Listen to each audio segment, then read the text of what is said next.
Hi guys, Jamie here, and in this video we're just going to take a look back at the Porsche Taycan Esports Super Cup Round 1 at Interlagos.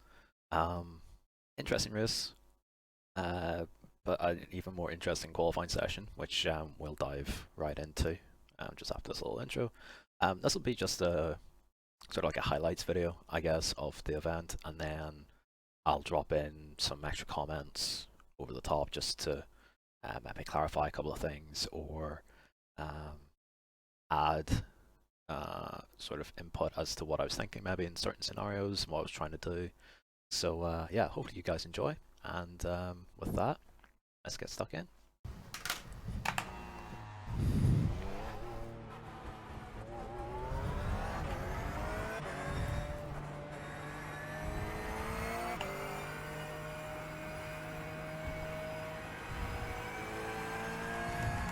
Santa come on the top 10. Seriously.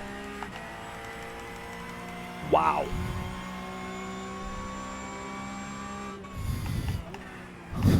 What the hell is that? Seriously.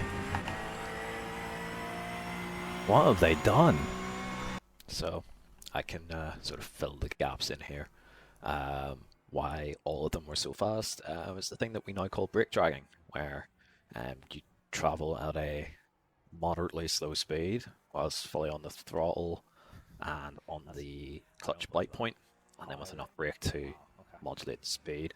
And you see, I'm somewhat baffled and bewildered by what's going on, because I sort of thought that the limit of what was, doable based off practice times was like a mid 34, 34.6 maybe, and yeah, these guys all bash out, low 34s, and Rogers ended up doing a high 33. So that actually put me mentally in a pretty rough position for the lap. Fortunately, it wasn't great, but hey ho, here it is.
Yeah, wasn't very good. Yep, so a pretty brutal assessment of my own lap there as I was doing it. First half of it was okay. Second half it all kind of fell apart. I just didn't have enough rear end grip, and struggled to a pretty poor 34th. Now, to be fair to myself, that was only, I think, 3 and a bit tenths off the fastest person not doing the brake drag, but not ideal.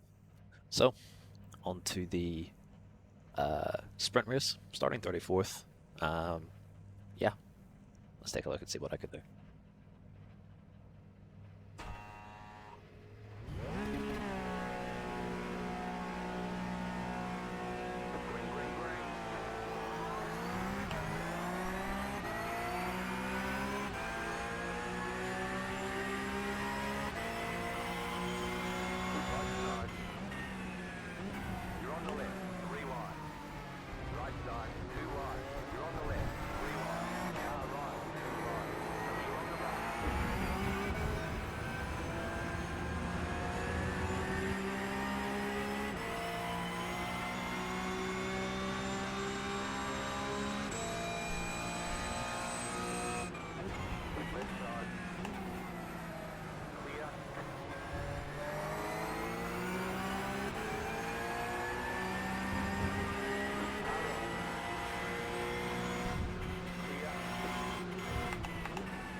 Sorry to Murphy. I was quite in a car rejoin and I had to move out of the way.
So that's the first lap and a half, I suppose, over and done with. Things sort of get a little bit quiet from here for the next few laps. So whilst we're up 10 positions from where we started, things do sort of hit the mid-race lull. So we'll skip on to the next bit of action.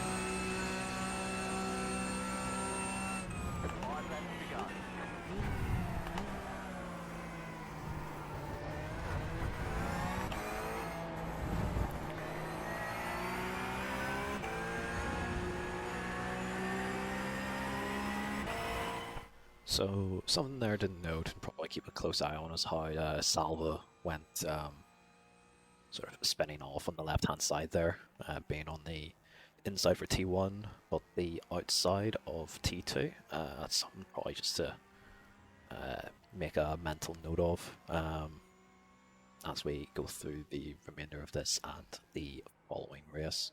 So, whilst that's unfortunate for Salva, I use that as pretty important information that I could use when selecting where I wanted to place my car for the remainder of the race in certain racecraft scenarios. So that was good information for me to take on board.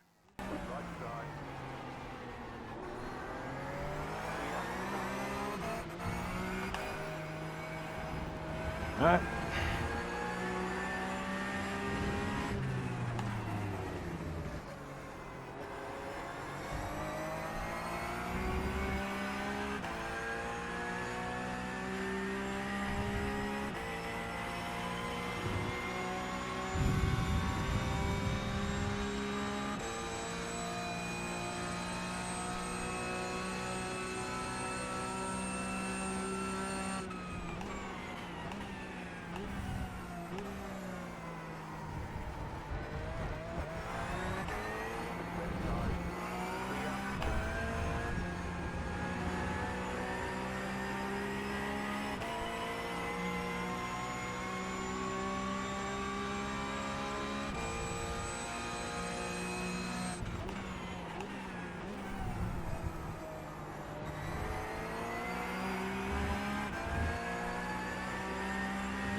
So As we've seen from a couple laps before, I took the information from Salva's incident and decided to apply it to my own.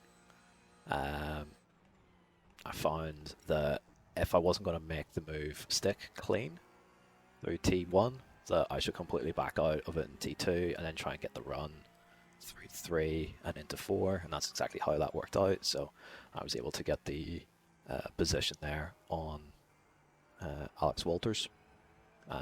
Pretty happy to get that done. I did feel he was a little bit slower than the guys ahead. At least someone I could pick off from the pack, and thankfully I was able to do that. If I hadn't have done it then we actually, in hindsight now looking at this, would have been in a bit of a mix here with Castelletto. So yeah, it was a move well timed, I think.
Blew up.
No.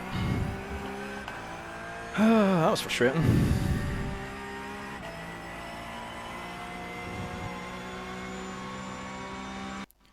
So frustrating, yes, because there was only a couple of spots between myself and a points position. P20 gets points in the sprint race, but I couldn't be too angry with at least getting myself back up towards midfield from starting 34th. Gives me a chance of getting points in the feature and salvaging a difficult start to the season. So, whilst I was a little frustrated that I couldn't make as many moves as I wanted to, I'm was able to pick through some incidents and get through with a completely clean car, which is not the easiest thing to do. So with that, we will slide straight into the feature race and take a look at that.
Oh no.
So this is where things get just a little bit ropey.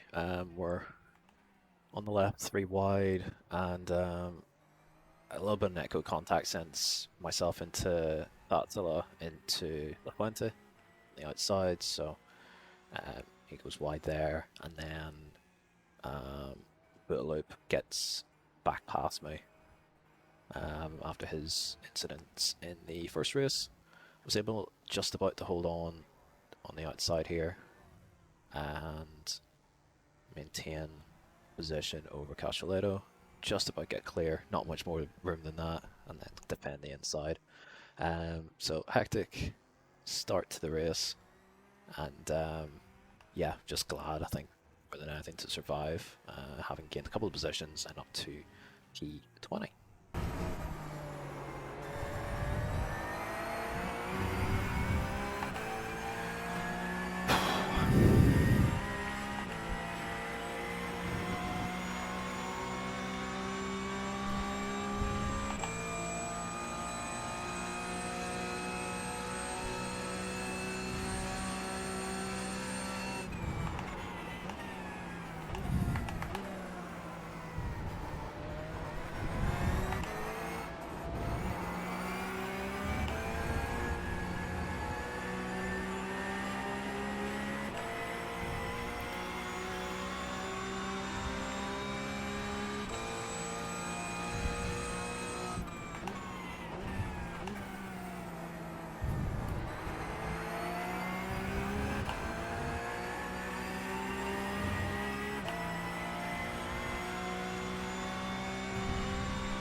remember what I said about being on the outside through turn two.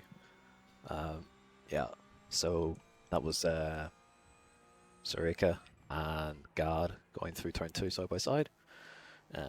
Sarika getting the worse off of that exchange, stacks up Tatla, and I was able to get by the pair of them. So again, I was just hedging my bets that something like that would happen and would eventually pick up a position. So that's me up to 18th.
So this was one of the rare occasions where the outside of turn 2 actually worked out, and then the inside of turn 3 becomes what you're looking for and what you need.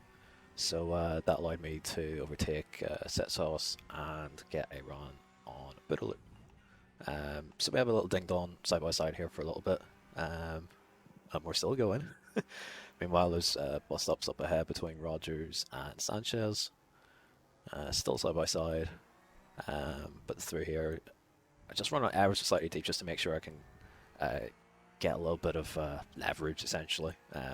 The wider that you can run the car on the outside of T9, the easier it'll be to clear the man behind and get the position. So that's what that was. Another 2 spots up, just from my own waiting around and making sure to take advantage of opportunities, and then up another 1 as well from Rogers' incident with Sanchez. So up now to 14th.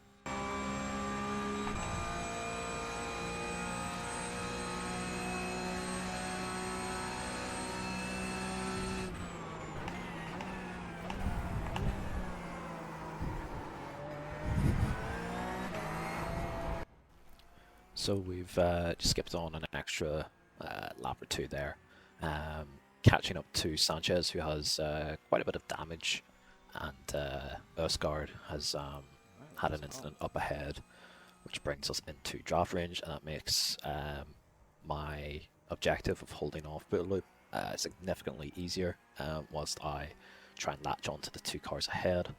And yeah, so at this point, I'm kind of looking up the road and realizing, unless something else happens, P11 is the absolute best that I'm going to get here. So I will hope for the best, but also just realize that I've carried quite a big train up towards this point. The draft model is in such a way that it's pretty hard to break away, even if you are quicker or are driving very well. If you're in the train, it's quite easy to sit there and not lose any time. So at this point, I do realize, and I can kind of just see even from my vantage point here, that Sanchez does have a lot of damage. So it's probably to my benefit if I want to get any chance of overtaking Østgaard. I need to get by Sanchez in some way, shape, or form, and hope that he could be a bit of a rear buffer for me. The reason being, we're in a bit of a technical alliance this season with the MSI guys, so we are more likely to play nice with each other. No guarantees of that, of course, but I do know that in a compromised scenario that Sanchez is in, he's more likely to be a little bit more compliant. So that's pretty much where I was at with that.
apologies there for the deep breathing. I'm sure you can understand that these races get a bit tense, but I seen that Sanchez got a poor run off the final corner and moved to the inside, and he could see that there was a gap for him to slide back into and not lose a ton of time. Now, he still fights it around the outside and holds on, but I have sort of broken him away from Erskard, and again, that means he has less draft coming down into turn 4, so I think he probably realizes at this point, yeah, we'll let this one go, and then he does eventually concede position and filters back in line so he doesn't lose any more.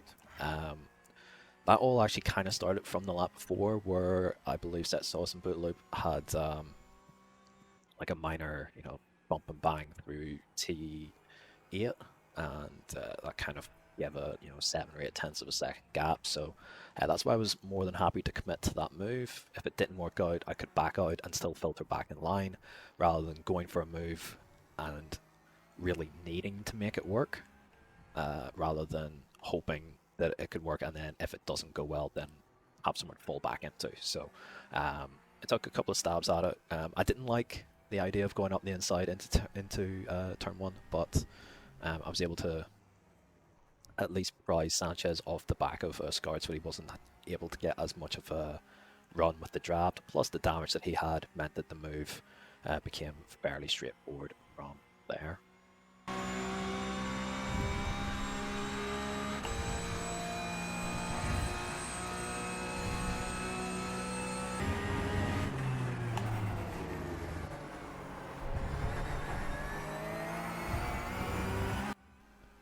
So we've skipped it on to the start of the penultimate lap. So a couple laps have gone by now at this point where I've just rode in line behind Erskard. The reason being, I didn't want to commit to a move too early and then bring the chasing pack into an almighty brawl. I wanted to keep this 1v1 as much as possible, and Tommy defended really well around the outside here. I was trying at this point to start to work him offline and try and make something happen, but I wasn't going to do anything silly because one position gained isn't a huge thing at this point. I think it's 2 points in the championship, the difference between 12th and 11th. So I decided I would give it a go, but I wasn't going to do anything over the top for it. If this was for a higher points position, then I would probably have pushed a little harder for it. But I wanted to make sure that, if I'm going to make a move, to fully commit to it. Now, thankfully, I did pick up a freebie here, contact between Campbell and Collins. You see Collins just off there on the left-hand side on his lid, which is unfortunate for him. That got me up to 11th, but the scenario presented in front of me still didn't change. It was really to gain one position or lose further 7, I believe that is, behind me, if something was to go drastically wrong. And the odds weren't really, stacked in my favour to go for a big move. So, whilst I give it my best go, coming up to the final lap now. So we'll see how this plays out.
No. And the sound of frustration says it all. Wasn't quite able to get there from that gap to the car head, and with the downforce trim that I think that the Quantum cars were running, I was never going to get there. And so P11 was all that I could manage. I was basically trying to work Tommy offline there, just with little feints to the inside, but I wasn't ever going to commit to a move unless I was basically alongside into the braking zone. Just in that particular scenario, because I knew I've raced Tommy bits and pieces before. He defends pretty smart, pretty well, so I was content to at least poke the nose a little bit and just sort of show that I'm there. And if he overcommits to a defense, then cool, excellent. I'll take the run off the corner. But no, he defended that absolutely spot on. And so P11 is where we ended up. So thanks everyone for watching. Hope you enjoyed that. It's the first one of these that I've done, and in a style like this, it's quite interesting to do. If you guys like it, like, subscribe, share, all that good stuff. You know what to do. Do let me know if there's something different that you want me to do with these, if I'm to do them moving forward. But with that, yeah, thanks for watching. Hopefully, we'll see you in the next one.